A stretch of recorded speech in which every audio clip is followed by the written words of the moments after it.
ආයුබෝවන් දරුවනේ හතරවෙනි ඒකකයේ හැටියට අපි සම්බන්ධ වෙනා මේ ඉගෙනුම ලබන අපේ බ්‍රිතාන්‍යයන් යටතේ ශ්‍රී ලංකාවේ දේශපාලන වෙනස් වීම කියන පාලන මාතෘකාව තුළ දැනට පුතේ අද වෙනකන් අපි සාකච්ඡා කළා කෝල්බෘක් ආණ්ඩුක්‍රමයේ සම්පූර්ණයෙන්ම ඉවර කළා. ඉන් පස්සේ අපිට අද ඇවිල්ලා තියෙනවා 1910 ආණ්ඩුක්‍රමය. ඒකේ නම මොකක්ද? ක්‍රූ මැකලම් ආණ්ඩුක්‍රමය. තොර පුතාලා දුවන හොඳට මතක තියාගන්න මීට කලින් മന്ത്രിවරු 15ක් වූ කෝල්බෘක් ආණ්ඩුක්‍රමයේ ක්‍රූ මැකලම් ආණ්ඩුක්‍රමයේ මං පාඩම් පටන් ගන්න වැඩි ලේසි හරියට තේරුම් ගත්තා. 21යි. අයි ලාංකිකයෝ උද්ඝෝෂණ කළ නිසා മന്ത്രി සංඛ්‍යාව නියෝජිත සංඛ්‍යාව මොනවාද කළේ? වැඩි කළා. ඒක 15 21 බවට පත් කළා. මීට කලින් නිලලක් മന്ത്രിවරු කෝල්බෘක් එකේ 9යි හිටියේ. දැන් නිලලක් മന്ത്രിවරු 11ක් වුණා. කෝල්බෘක් ආණ්ඩුක්‍රමයේ නිලනොලක් മന്ത്രിවරු 6යි හිටියේ.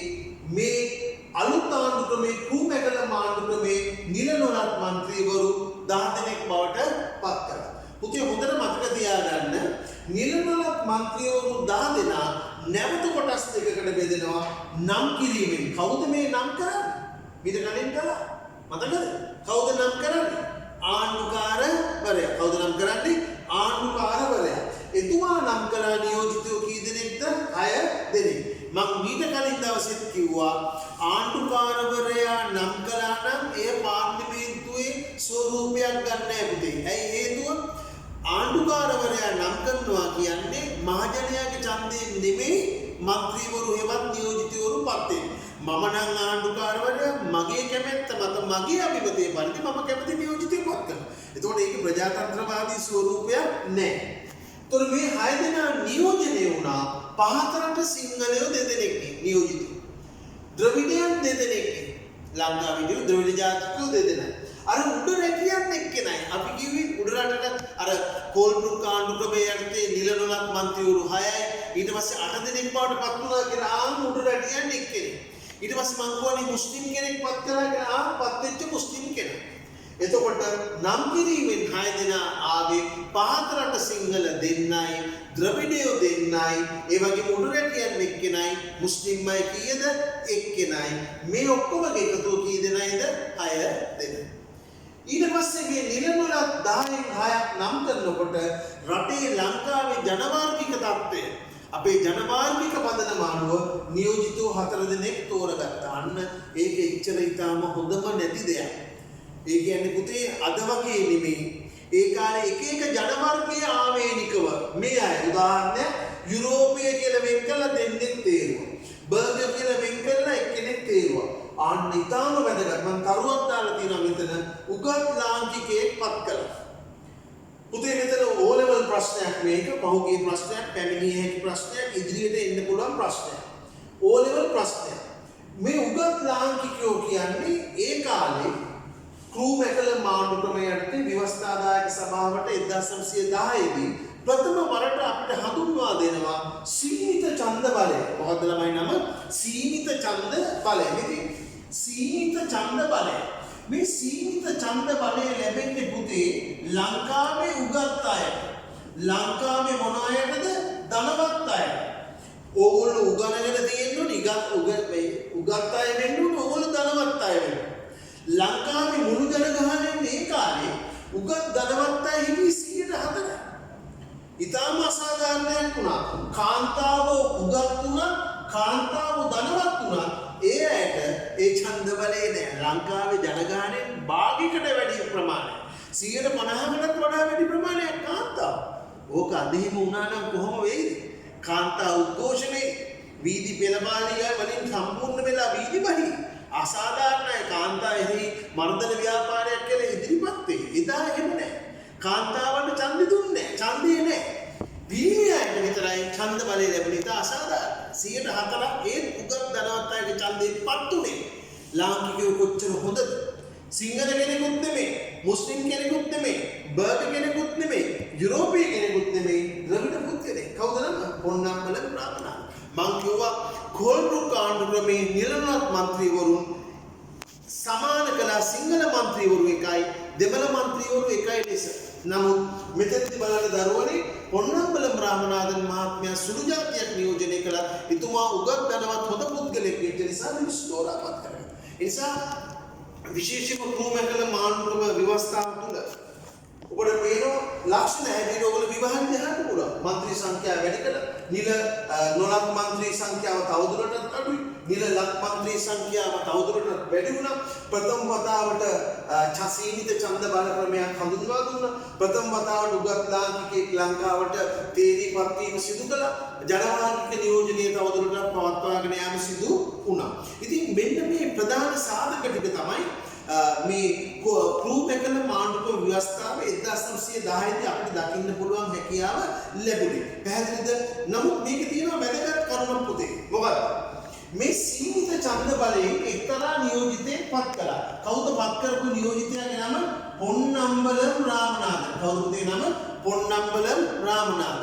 එතකොට ඔබට තේරෙනවා මේ තාම ඉන්නේ මොකේද අපි? නිල නොලක් කුලකේ. නිල නොලක් කුලකේ ඉඳන් පත් වුණා කවුද? ඡන්දේ සීමිත ඡන්දේ පොන්නම්බලම් රාමනාදන්. එතන තියෙනවා මහා වැදගත් කරුණ. කාටද තේරිලා කියන්න පුළුවන්? ඔතන තියෙනවා මහා වැදගත් කරුණ. මම පාඩම පටන් ගන්නකොටම කිව්වා නිල නොලක් අය පත් වෙන්නේ ආණ්ඩුකාරතුමාගේ කැමැත්ත මත. ඒතර ආණ්ඩුකාරතුමාගේ කැමැත්ත මත පත් වෙනවා නම් ඒ අය ව්‍යවස්ථාදායක සභාවට තේරීපත් වෙනවා නම් ඒගොල්ලෝ පාර්ලිමේන්තු ක්‍රමේ නියෝජනය කරන පිරිසක් නෙවෙයි.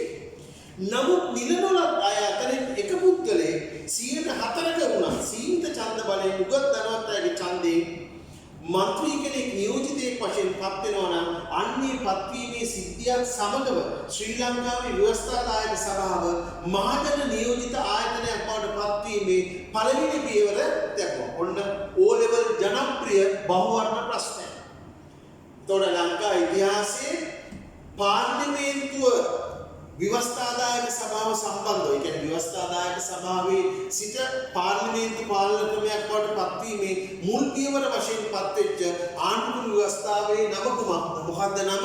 ක්‍රූ මැකලම් හෙවත් 1910 ආණ්ඩුක්‍රම ව්‍යවස්ථාව. මෙන්න මේ කරුණ පුතේ හොඳට මතක තියාගන්න. ක්‍රූ මැකලම් ආණ්ඩුක්‍රමේ ලොකු ආණ්ඩුක්‍රමයක් නෙමෙයි, කුඩා ආණ්ඩුක්‍රමයක්. ඔක තමයි දත්තතික. ඊට පස්සේ මේ සමාජීය පසුබිම ක්‍රියාත්මක වෙනකොට පුතේ මේ කාලේ දකින්න තිබ්බ විශේෂ ලක්ෂණයක් තමයි මේ නිල නොලක් කණ්ඩායම මේගොල්ලන්ට නියෝජිතව 10 දෙනෙක් හිටියා.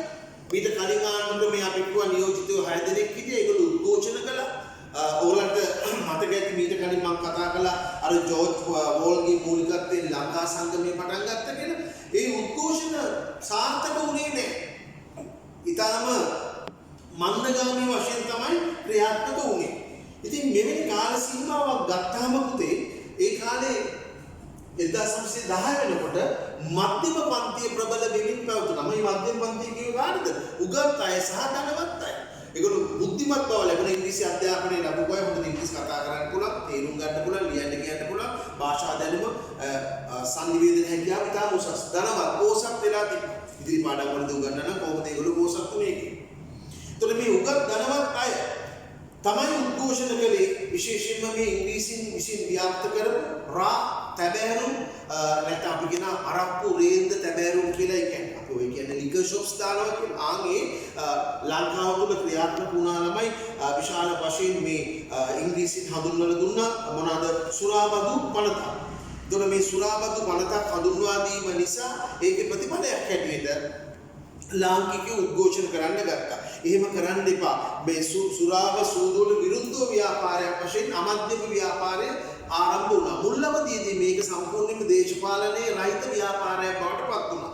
අපේ ලාංකිකයන් සිංහල, දෙමළ, මුස්ලිම් කියන අපි සියලුම දෙනා එකවන්ව මේ ව්‍යාපාරයට විරුද්ධව කටයුතු කළේ. නමුත් ටික කාලයක් ගත වෙනකොට ඒක තුල අන්තර්ගත වුණා යම් මොනවාද ඉල්ලීම් ප්‍රතිසංස්කරණ හොයලා බැලුවාම විශ්ලේෂණය කළාම පැහැදිලි අවබෝධයක් ආවා දේශපාලන නැඹුරු වීමක් පැවතුණු බව. පස්සේ මුලින්ම නෙමෙයි පස්සේ. ඒ සඳහා සාක්ෂි කීපයක් මට ඉදිරිපත් කරන්න පුළුවන් පුතේ. ඒ කියන්නේ අමධ්‍යම ව්‍යාපාරය ආරම්භ කර අවධියේ සිට එය ක්‍රියාත්මක කරලා ඉදිරියට ගමන් කරන අවස්ථාවේ ටික කාලයක් ගත වුණාට පස්සේ එය දේශපාලනීකරණය වෙලා වෙන්න ඕන. ඒක වුණා.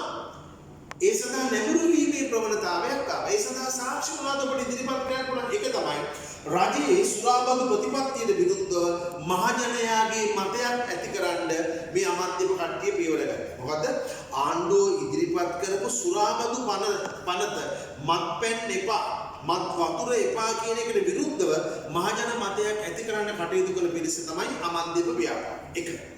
දෙවෙනි කණ්ඩායම තමයි මේ මධ්‍යම පන්තිය. මම කිව්වා මේගොල්ලෝ උගතු ධනවතු. මේක තිබ්බ විශේෂ කරුණු දෙකක් තියෙනවා. ඒ කාලේ මධ්‍යම පන්තිය උගත් ධනවත් අය ඒ වගේම තම මධ්‍යම පන්තිය නියෝජනය කළ ආගමික පුනරුදේ ක්‍රියාකාරී. එක දිගට වෙනස් කණ්ඩායම් දෙකක්.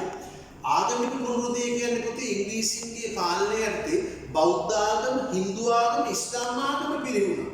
ඒවා නවෝදය ප්‍රබෝධය සඳහා කටයුතු කළ පිරිස තමයි ආගමික පුනරුද්ධ ව්‍යාපාර නායකයන් කියලා කියන්නේ. ඒ වගේම අනිත් කණ්ඩායම තමයි කවුද? ඉංග්‍රීසි උගත් ධනවත් කණ්ඩායම. මේ දෙකම එක්කව වෙලා ඉංග්‍රීසිට විරුද්ධව ඒගොල්ලන්ගේ සුරා පනතට විරුද්ධව කටයුතු කළා. ඒ වගේම කොළඹ අමාත්‍යම සභාවක් ඒගොල්ලෝ ආරම්භ කළා. මොකද කරේ? කොළඹ අමාත්‍යම සභාවක් ආරම්භ කළ රට පුරා ඒගොල්ලන්ගේ ශාඛා ව්‍යාප්ත කිරීම කළා. අමාත්‍යම ව්‍යාපාරයේ ඒගොල්ලෝ පවත්වාගත්ත වේදිකාව බ්‍රිතාන්‍ය රජයේ ආණ්ඩුව විවේචනය කරන තත්ත්වයට පත් වුණා. ඒතකොට මෙන්න මේ කියන කරුණ පුතේ අමාත්‍යම වේදිකාව බ්‍රිතාන්‍ය ආණ්ඩුව විවේචනය කළා. කොළඹ ආරම්භ කරපු අමාත්‍යම සභාවේ මධ්‍යස්ථාන රට පුරා ව්‍යාප්ත කිරීමක් කළා. සුරාබදු ප්‍රතිපත්තියට විරුද්ධව සමස්ත රට තුළ මහජන මතයක් ඇති කළා. මධ්‍යම පන්තියේ ඉංග්‍රීසි උගත් පිරිස සහ ඒ වගේම ආගමික පුරුදු කණ්ඩායම් දෙකම එක්කව වෙලා කටයුතු කිරීම නිසා අපි කියනවා අමාත්‍යම ව්‍යාපාරයේ පසු කාලේදී මොනවාද දේශපාලන බලපෑම් කරන්න පත්වෙච්ච හොඳම නිර්මාණශීලී ව්‍යාපාරයක් බවට පරිවර්තිත වුණා කියන එක සඳහන් කරන්න පුළුවන්. ඉතින් ඒකේ ප්‍රතිඵල කිහිපයක් ලැබුණා පුතේ. මොකද? ප්‍රධාන වශයෙන් 1912 දී අමාත්‍යම ව්‍යාපාරයේ සිදු කරපු උද්ඝෝෂණ නිසා බොහෝ සුරාසැල් ආරම්භ කරලා තියෙනවා වැහිලා ගියා. මිනිස්සු වැස්සුවා. ඉංග්‍රීසියට වහන්න සිදු වුණා. ඒ වගේම අලුතෙන් සුරාසැලක් ආරම්භ කරන යම් නිශ්චිත තැනක් ඕනද ස්ථානයක් ඕනද භූමියක් ඕනද මිනිස්සු ඒ භූමි දෙන්න ප්‍රතික්ෂේප කරා. ඉතින් ඒක ලොකු ජයග්‍රහණයක් වුණා අමාත්‍යම ව්‍යාපාරයේ ලැබුණා. ඒ නිසා අපට තේරෙන්න ඕන ඉංග්‍රීසි මේක ලේසියෙන් අතාරින්නේ නැහැ. ඉංග්‍රීසියට ලොකු ඉස්සරහයක් වුණා මේ මොන ව්‍යාපාරයේද? අමාත්‍යම ව්‍යාපාරයේ ඉංග්‍රීසින්ට පහර දෙන ප්‍රධාන ව්‍යාපාරයක් වශයෙන්. නිසා ඉංග්‍රීසි මාන බලමින් හිටියා කොහොම හරි මේ පොදු නාරටිය කඩලා දාන්න ඕන කියලා. ඉතින් ඒකට පසුබිම ලැබුණා. විශේෂ අවස්ථාවක් ඔබට ඉතාම වැදගත්. මේකත් O-level ප්‍රශ්නයක්. 1915 දී ඇති වූ මොකක්ද පුතේ? සිංහල මුස්ලිම් අරගලය. මොකක්ද ළමයි නම? සිංහල මුස්ලිම් අරගලය. එතකොට ඕගොල්ලන්ට මේක O-level ප්‍රශ්නයක් බවට පත් වුණේ මෙහෙමයි. ඔබට තේරෙනවා 1915 කියන්නේ 1815 අස්සම් කළා මොන ගිවිසුමද? උඩරට ගිවිසුම. මේ උඩරට ගිවිසුම අස්සම් කළා අවුරුදු කීයක් ඉවරද දැන්? 100ක් ඉවරයි. අවුරුදු 100ක් ඉවරයි. අවුරුදු 100ක් ඉවර වෙච්ච නිසා ලාංකිකයෝ ඒ උඩරට ගිවිසුම සැමරීම සඳහා පෙරහැරක් පැවැත්තුවා. ඒ පෙරහැර පවත්වාගෙන ගියේ ගම්පොළ ආශ්‍රිත ප්‍රදේශයේ. ඒ ගම්පොළ ආශ්‍රිත ප්‍රදේශයේ පෙරහැරක් පවත්වාගෙන යනකොට මුස්ලිම් දේවස්ථානයක් අසලින් ගමන් කරනකොට අපේ ලාංකිකයන් දන්න පෙරහැර වල කෑකෝ ගන්නවා, බෙර, තම්මැට්ටන්, ඩවුල විවිධ ශබ්ද නගා කෑකෝ ගහ ඒ තමන්ගේ පෙරහැර පවත්වාගෙන ගියේ. එවැනි අවස්ථාවේදී මුස්ලිම් පූජකවරු ඇවිල්ලා කිව්වා කරුණාකරලා මේ ස්ථානයෙන් යනකොට එහෙම කරන්න එපා, නිහඬව යන්න කිව්වම අපේ ලාංකිකයන්ට මේතිකින් මුස්ලිම් අය සමග ඉස්ලාම් භක්තිකයන් සමග ගැටුමක් ඇති කරා. ගහගත්තා. ලොකු ආරවුලක් වුණා. ඔයගලගේ භාෂාවෙන් ලොකු වලියක් ගියා. කන්ට්‍රෝල් කරගන්න බැරි මහා ලොකු වලියක් ගියා. ගෝරියක් ගියා. කචල් එකක් ගියා. ඊට පස්සේ මේක වැරදි විදිහට අර්ථකථනය කළා ඒ කාලේ ඉඳපු ඉංග්‍රීසි ආණ්ඩුකාරයා. ඒ ඉංග්‍රීසි ආණ්ඩුකාරයා තමයි කවුද? රොබර්ට් චාමස් ආණ්ඩුකාරවරයා. විලියම් රොබර්ට් චාමස් ආණ්ඩුකාරවරයා. එතකොට චාමස් ආණ්ඩුකාරවරයා මේක වැරදිලා තේරුම් ගත්ත නිසා එයා පැනෙවුව යුද නීතිය. නැත්තම් කියන මොන ලෝද? මාෂල් ලෝ. මාෂල් ලෝ පනවල මේ අමාත්‍යම ව්‍යාපාරයට සම්බන්ධ වෙලා හිටිය ලාංකිකයෝ විශාල පිරිසක් මොනවාද කරගත්තේ? අත්අඩංගුවට ගත්තා. සේනානායක සොයුරන්, ඒ කියන්නේ සේනානායක ෆාර් සේනානායක සොයුරන්, ඒවා විතරන සොයුරන්, ඩී.බී. ජයතිලක, ඒ වගේම ආතර් වීදීස් වගේ විශාල පිරිසක් ඒගොල්ලෝ මොකද කරේ? අත්අඩංගුවට අරන් හිරගත කළා. සමහර පුද්ගලයන් නඩු විමසීමකින් විභාගයකින් තොරව මරලා දැම්මා. විලියම් හෙන්රි බේද්‍රිස්ව තමයි ඒ වගේ විදිහට මරලා දැම්මේ. ඒ අනුව මොකද සිංහල මුස්ලිම් අරගලයේ ඇතිවීම ඉංග්‍රීසියට වාසියක් වුණා. අර අමාත්‍යක ව්‍යාපාරය මොනවා කරගන්නද පාලනය කරගන්න. අපේ අය මේ අවස්ථාව ලබා දුන්නා. ඉංග්‍රීසියට හොඳම chance එකක් ලැබුණා, අවස්ථාවක් ලැබුණා. මේක මර්ධනය කිරීමේ මුවාවෙන් මේ කැරල්ල මර්ධනය කිරීමේ මුවාවෙන් අමාත්‍යක ව්‍යාපාරය මොකද කරේ? සැලකිය යුතු ප්‍රමාණය විශාල වශයෙන් මොනවාද මර්ධනය කරා. ඉතින් මේ පසුබිම තුල තමයි අපේ දරුවෝ දන්නවා බ්‍රිතාන්‍යයට කිව්වේ මොනවාද අධිරාජ්‍යයේ නම? ඉරු නොබසින අධිරාජ්‍ය. ලංකාව වගේ 63කටත් වඩා වැඩි විශාල රටක් තමයි ඉන්දියාව. 19 වෙනි සියවස අවසන් වෙනකොට ලංකාව ඉන්දියාව දෙකම පාලනය කළේ කවුද? ඉංග්‍රීසින් බ්‍රිතාන්‍ය. නමුත් ලංකාවට වඩා ඉතා ප්‍රබල දේශපාලන ශක්තිමත් පන්නරයක් ලැබුණු රටක් තමයි කවුද? ඉන්දියාව. ඒතකොට ඉන්දියාව විසින් ඉංග්‍රීසියට විරුද්ධව ප්‍රබල නිදහස් දිනා ගැනීමේ අරගලයක් ඒ කාලේදී සිදු කළා. ඒතකොට ඒ ලංකාවට වඩා ප්‍රබල අරගලයක්. එහිදී ඊටම වැදගත් සංකල්ප වශයෙන් තමයි ඒ ඉන්දියානුවන් තමන්ගේ උද්ඝෝෂණ ව්‍යාපාරය නිදහස් ලබා ගැනීමේ ව්‍යාපාරය ව්‍යාප්ත කළේ. කාට හරි මතකද අපේ දරුවෙන්ට? ඉන්දියානුවන් ඉංග්‍රීසියට විරුද්ධව ගෙන ගිය අරගලය මොකද්ද? ස්වරාජ්‍ය අරගලය. තමන්ගේ මව්බිම, උපන් බිම නැත්තම් කියනවා නිදහස් දිනා ගැනීමේ අරගලය. කවුද මේකට සම්බන්ධ වෙච්ච ප්‍රධාන ඉන්දියානු පුරවැසියන්? ප්‍රධාන වශයෙන් ඔයගොල්ලෝ අහලා ඇති ජවහර්ලාල් නේරුතුමා. ඉතාම ප්‍රධානම පුරුක තමයි මහත්මා ගාන්ධිතුමා. පැහැදිලිද? ඒ වගේම කාල් ගංගාධර තිලක්, ඒ වගේම ජවහර්ලාල් නේරු, සුරේන්ද්‍රනාත් බැනර්ජි අපි 9 ශ්‍රේණියේදී මේවා සාකච්ඡා කළා. දැඩි මතධාරීන්, මධ්‍යස්ථ මතධාරීන් කියලා මතක ඇති සමහර දරුවන්. ඒකයි මම කිව්වේ මේ ඉන්දියානු ආభాෂය ලැබුණා. ඒ අතරින් විශේෂම ජවහර්ලාල් නේරු, මහත්මා ගාන්ධි වගේ අය ලංකාවටත් පැමිණියා. ඊට පස්සේ ඒ පැමිණීමේ ප්‍රතිඵලයක් හැටියට ඒගොල්ලන්ගේ ආభాෂයේ ලාංකික නිදහස ලබා ගැනීමේ අරගලයේ ගෙන ගිය ස්වදේශිකයන්ටත් ඒ තොරතුරු ලැබුණා. එතකොට ඒ අය මේ අය එක්ක සාකච්ඡා කළා තීරණයක් ගත්තා. ඉංග්‍රීසින් සමග සාකච්ඡා කිරීම, ජනත විස්තබාර ලේකම්තුමා එක්ක සාකච්ඡා පිටසම් යවීම පමණක් ප්‍රමාණවත් නැහැ. ඉන් ඔබට කිය ක්‍රියාවලියක් මෙහෙवला ලංකාවට නිදහස ලබා ගැනීම සිදු කළ යුතුයි කියන මතය දානවා. එතකොට මේ සීලම සිදුවීම් සිදුුනේ පුතේ මෙන්න මේ ආණ්ඩු ක්‍රමයේ තුල. මොකද්ද මේ ආණ්ඩු ක්‍රමය? ව්‍යවස්ථාදායක සභාව 1910 ක්‍රූමැකලම් ආණ්ඩු ක්‍රම ව්‍යවස්ථාව ලංකාවට හඳුන්වා දීමත් සමග. එතකොට ඔබට පැහැදිලි ඇති ඒ ව්‍යවස්ථාව හඳුන්වා දීමත් සමගම සිංහල මුස්ලිම් අරගලාව ඉන්දියානු ආభాෂය ලබා ගැනීම සිදු වුණා. ඒක ප්‍රතිඵලයක් ඇටින් ලාංකිකයන්ට ඉක්මනින් නිදහස් ලබා ගැනීමේ මොකක්ද අනිතාලම ලැබුණා. ඒ අනුව ලාංකිකයන් නැවත උද්ඝෝෂණයක් ආරම්භ කළා අපිට වැඩි බලතල සහිත ආණ්ඩු ක්‍රමයක් දියව් කියලා.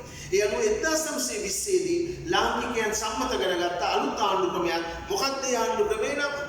මැනින් ආණ්ඩු ක්‍රමය. ඒතකොට මැනින් ආණ්ඩු ක්‍රමයේ සංගතිය පුතේ හොඳට අහගන්න. හරිද? ඊටාම වැදගත් උත්තරයක් මම සම්බන්ධ කරලා දෙන්නේ.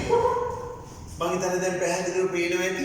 මැනින් ආණ්ඩු ක්‍රමයේ සංගතිය. පුතේ මං කෝ ආණ්ඩුක ව්‍යවස්ථාව බැලු බැලමටම අමාරුයි. ඒ එක පුද්ගලයන් උගන්වන රටාවන් අනුව ඔබට අවබෝධ කරලා දෙන තොරතුරු දත්ත අනුව අමාරු වෙන්න පුළුවන් පිළිගන්න. නමුත් ඔබ මා සමග වැඩ කරනවා. ඔබට තේරෙයි මේක කොච්චර පහසුද ලේසිද කියලා. කොච්චර කපටි විදියට තේරුම් ගන්න පුළුවන්ද, ලේසි ක්‍රමෙන් අල්ල ගන්න පුළුවන්ද කියලා. ඒ අනුව ලාංකිකයන් 1920 දී සම්මත කරගත් ආණ්ඩු ක්‍රමයක්. මොකක්ද ඒ ආණ්ඩු ක්‍රමේ නම පුතේ? මැනින් ආණ්ඩු ක්‍රමය. මොකද නම? මැනින් ආණ්ඩු ක්‍රමය. දැන් මීට කලින් අපි සාකච්ඡා කළා ඉගෙනුවා මේ සුළු මොහොතකට කලින් ක්‍රූමැකලම් ආණ්ඩු ක්‍රමයේ නියෝජිතවරු 21ක් හිටියේ මදි කියලා උද්ඝෝෂණ කළාම අපිට නියෝජිතවරු 37 දෙනෙක් ලබා දුන්න ඉංග්‍රීසි. ලංකාවේ මේ ආණ්ඩු ක්‍රමය ඉතා වැදගත්. ඉතාම වැදගත් මේකත් O level ප්‍රශ්නයක්. ලංකාවේ ප්‍රථම වරට නිල ලත් මන්ත්‍රීවරුන්ට වඩා නිල නොලත් මන්ත්‍රී සංඛ්‍යාව වැඩි වුණේ මොන ආණ්ඩු ක්‍රමයේද? මැනින් ආණ්ඩු ක්‍රමයේ. මුළු නියෝජිත සංඛ්‍යාව 37යි. එයින් 14යි නිල ලත්, 23ක් නිල නොලත්. මීට කලින් තිබ්බ ආණ්ඩු ක්‍රම තුනේම නිල ලත් අයට වඩා නිල නොලත් නියෝජිතවරු අඩුයි. නමුත් මේකේ පමණක් නිල ලත් අයට වඩා නිල නොලත් අය වැඩි. මේකේ නිල නොලත් සංඛ්‍යාව කීයක්ද? 23ක්. ඒ 23ක් අර පෙර ක්‍රූමැකලම් ආණ්ඩු ක්‍රමයේ වගේම තමයි සීමිත ඡන්ද බලයෙන් 16ක් පත් වුණා. නම් කිරීමෙන් කීයක් පත් කළාද පුතේ? 7ක් පත් කළා. එතකොට කාට හරි මතක නම් දැන් ටිකකට කලින් ඉවර කළේ. මීට කලින් සාකච්ඡා කළා ක්‍රූ මැකලම් ආණ්ඩු ක්‍රමේ සීමිත ඡන්ද බලයෙන් පත් කරගත්ත සංඛ්‍යාව. අර්ථයෙන් අපි සාකච්ඡාවට ලක් කළා කිව්වා සීමිත ඡන්ද බලය පාවිච්චි කරලා ජනමාර්ගික නියෝජන ඡන්දයෙන් කී දෙනෙක්ද පත් කළේ? 4 දෙනයි. ඡන්දයෙන් කීයද? 4යි. මොකද්ද ආණ්ඩු ක්‍රමේ ක්‍රූ මැකලම්. බලන්න මේ දැන් ඡන්දයෙන් පත් වෙන ප්‍රමාණය කීයද? 16. 4 16 වුණා. පැහැදිලිද? ඔන්න විශේෂ ලක්ෂණය. 4 කීයක් වුණාද? 16 වුණා. ඊළඟ දැන් පළාත්බද්ධ ඡන්ද කොට්ටාස ක්‍රමයට අනුව පුතේ සීමිත ඡන්දය කියලා කියන්නේ දැන් පාර්ලිමේන්තු ක්‍රමයට අනුව മന്ത്രിවරු තෝරනවා. 4 දෙනා 16ක් වුණා. දැන් මම කිව්වේ ඒකනේ. දැන් අර ක්‍රූ මැකලම් ආණ්ඩු ක්‍රමයේ තමයි පාර්ලිමේන්තු ක්‍රමයට මූලික අඩිතාලම දැම්මේ. ඒ අඩිතාලම දැන් දිනුනා. මේ සීමිත ඡන්දයෙන් අර ආපු 4 සංඛ්‍යාව 16ක් වුණා. අන්න වැඩි දියුණු තත්ත්වයකට පත් වුණා. පැහැදිලිද? පළාත්බද්ධ නියෝජන කොට්ටාස ක්‍රමයේ උගත් මධ්‍යම කණ්ඩායමට අමතරව සීමිත ඡන්ද බලය ප්‍රදානය කරලා තිබ්බා. තාම ඒ කොහොම බැලුවත් මේකෙත් ඉතින් ආණ්ඩුකාරතුමාට තියෙන බලය තවදුරටත් මොන මට්ටමක පැවතුනද? ඉහළ මට්ටමක පැවතුණු බව නම් පැහැදිලි. ඒකට කාට හරි කියන්න පුළුවන් හේතුවක්. ඔව්. කාට හරි කියන්න පුළුවන් හේතුවක්. දැන් මේ ඉන්න පිරිස තුල සලකා බැලුවාම මේ ඡන්ද බලයෙන් පත් වෙලා ඉන්නවා කී දෙනෙක්ද? 16 දෙනෙක්. පැහැදිලිද? ඡන්ද බලයෙන් පත් වෙලා ඉන්නවා කියද්ද? 16 දෙනෙක්. එතකොට මේ 16 දෙනාට බලය ක්‍රියාත්මක කරන්න අවස්ථාවක් ලැබෙන්නේ මොන කාර්යතුමා නිසාද? ආණ්ඩුකාරතුමා නිසා. ඒ නිසා ජනතාව කල්පනා කළා මේ ආණ්ඩු ක්‍රමේ හොඳ වුණාට මේකෙන් ලැබිලා තියෙන බලතල එච්චර ප්‍රමාණවත් මදි. ඒ නිසා නැවත වතාවක් ලාංකිකෝ පෙර උද්ඝෝෂණ ව්‍යාපාරයම ආරම්භ කළා. මොකද්ද කරේ පුතේ? අලුත් ආණ්ඩු ක්‍රමයක් ඉල්ලන ප්‍රතිසංස්කරණ සඳහා උද්ඝෝෂණ කළා. එතකොට ඒ උද්ඝෝෂණ කිරීමේ ප්‍රතිඵලයක් හැටියට අපිට දුන්න අලුත් ආණ්ඩු ක්‍රමයක් මොකද්ද? මැනින් ආණ්ඩු ක්‍රම. බලන්න මම මේක වෙනස් කරලා ඇති. ආණ්ඩු ක්‍රමේ නම මැනින් මොකක්ද? දේවවංශය. මොකද්ද ළමයි නම? මැනින් දේවවංශය ආණ්ඩු ක්‍රමය. 1920 නෙමෙයි කීයද? 1924. മന്ത്രിවරු 37 නෙමෙයි മന്ത്രിවරු කීයද? 49. එකම නෝට් එක ගන්න. മന്ത്രിවරු කීයද පුතේ? 49. മന്ത്രിවරු 49 නිලලත් മന്ത്രിවරු සංඛ්‍යාව മന്ത്രിවරු 12 දෙනෙක් පමණයි. ඒතර 49න් 12 ගියාම മന്ത്രിවරු කීයද? නිල නොල 37යි. බලන්න කොච්චරද? මැනින් ආණ්ඩු ක්‍රමේ මැනින් දෙවංශය වෙච්ච විදිය. 49න් 12 නිලල 49න් 12 කඩු නම් 37ක් නිල නොල. 37න් නිල නොලත් සංඛ්‍යාව ආවම සීමිත ඡන්ද බලයෙන් තේරෙන සංඛ්‍යාව කීයක් වුණාද? 29ක් වුණා. 37න් 29ක් ගියාම ඉතිරි කීයද? 8යි. එහෙනම් නම් කිරීමෙන් පත් වෙන සංඛ්‍යාව කී දෙනෙක් වුණාද? 8 දෙනෙක් වුණා. බලන්නකො පැහැදිලි මේ. එතකොට නැවතත් පොඩි රිවිෂන් එකක් කරන්න. එක කොටස සර්වජන ඡන්ද බලය පිළිබඳව. දැන් මුලින්ම ක්‍රූ මැකලම් ආණ්ඩු ක්‍රමයෙන් තමයි ජනමාර්ගික නියෝජනය අනුව ඡන්දයෙන් 4 දෙනෙක් පත් කළේ. ඡන්දයෙන් කී දෙනෙක්? 4 දෙනෙක්. ඒ 4 දෙනා කී දෙනෙක් වුණාද? 16 දෙනෙක් බවට පත් වුණා. මීට කලින් ආණ්ඩු ක්‍රමය මොකද්ද නම? මැනින් ආණ්ඩු ක්‍රමය. එතකොට මැනින් ආණ්ඩු ක්‍රමයේදී ඡන්දයෙන් පත් වෙච්ච සංඛ්‍යාව ක්‍රූ මැකලම් ආණ්ඩු ක්‍රමයෙන් පත් වුණා 4ක්. මැනින් ආණ්ඩු ක්‍රමයේදී ඒක කීයක් වුණාද පුතේ? 16ක් වුණා. මැනින් දෙවංශය ආණ්ඩු ක්‍රමයේදී ඒක කීයක් වුණාද? 29ක් වුණා. එතකොට ඔබට තේරෙන්න ඕන ශ්‍රී ලංකාව ඉංග්‍රීසින්ගේ පාලනය යටතේ පාර්ලිමේන්තු ප්‍රජාතන්ත්‍රවාදයේ තුල යම්කිසි අඩිතාලමක් අනුව ක්‍රමක්‍රමයෙන් මොනවාද ඉදිරියට ආපු බව පැහැදිලිව තේරුම් ගන්න පුළුවන් වුණා.